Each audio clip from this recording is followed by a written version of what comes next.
Leo ningependa tumwangazie unyota wa filamu za Kitanzania ambaye anaenda kwa jina la unajua leo tunamtazamia binti fulani hivi anaenda kwa jina la Cassie.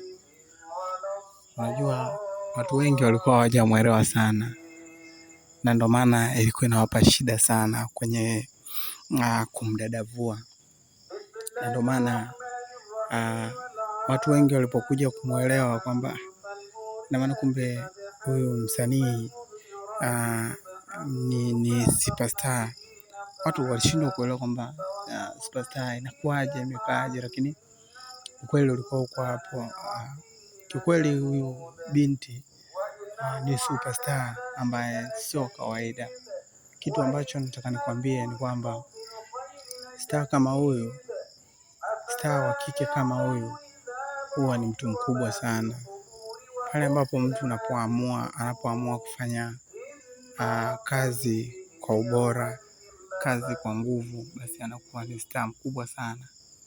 Mimi nikwambie kitu kimoja kwamba hamna mtu mkubwa aliyewekeza vitu vingi kama huyu dada.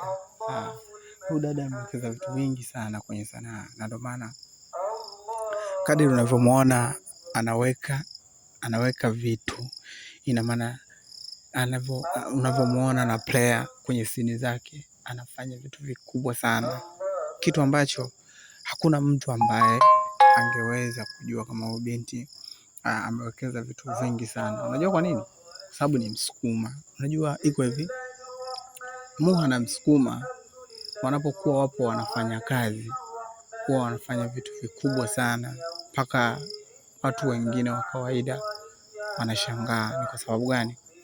Ni kwa sababu watu wao hawana vitu vya kupoteza. Amini nakwambia, wanakuwa hawana vitu vya kupoteza, na ndio maana ukiingia katika harakati za kuwatafakari, wanakuwa wamefanya vitu vikubwa sana. Kitu ambacho wewe mwenzangu ulikuwa hujui ni kwamba Msukuma au Muha hawanaga vitu vya kupoteza katika kazi, na ndio maana wanafanyaga kazi kwa bidii sana. Kwa nini? Ni kwa sababu wanapopambana kufanya kazi, sio kama unavyopambana wewe, sio kama unavyopambana mimi, kwa sababu renki wanazokuwa nazo zinakuwa ni renki kubwa sana ambazo hakuna mtu mwingine anaweza akazifikia hizo renki. Ni kwa sababu gani? Ni kwa sababu wao wanapambana kuliko kitu chochote. Leo nawadondoshia mzigo wa Cassie. Kwa sababu gani Cassie? Ni kwa sababu Cassie anafanya vitu vikubwa sana kwenye tasnia ya filamu ya Kitanzania.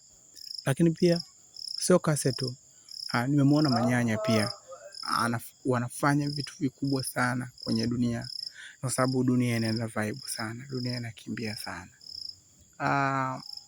Kwa maisha aliyokuwa nayo Manyanya, episode ya kwanza na episode ya pili ya dunia, huwezi kufananisha na sasa hivi, kwa sababu sasa hivi anacheza episode za maskini kabisa, na wakati awali alikuwa ni mtu ambaye ana pesa, ni mwanasheria. Lakini leo tukizungumzia hivyo, ameenda kabisa kuwa mtu wa kawaida. Kwa hiyo nataka nikwambie kitu kimoja kwamba msanii anacheza katika mifumo ya kubadilika.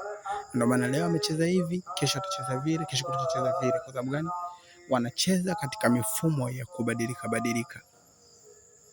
Nafikiri utakuwa sijui kama utakuwa unanielewa sana. Nitawadondoshia maisha halisi ya Cassie. Amezaliwa wapi, ni mtu wa wapi, anafanya kazi gani, nitawadondoshia maisha halisi, nitawaletea hapo. Kwa hiyo unajua leo tunamtazamia binti fulani hivi anaenda kwa jina la Cassie. Unajua watu wengi walikuwa hawajamuelewa sana,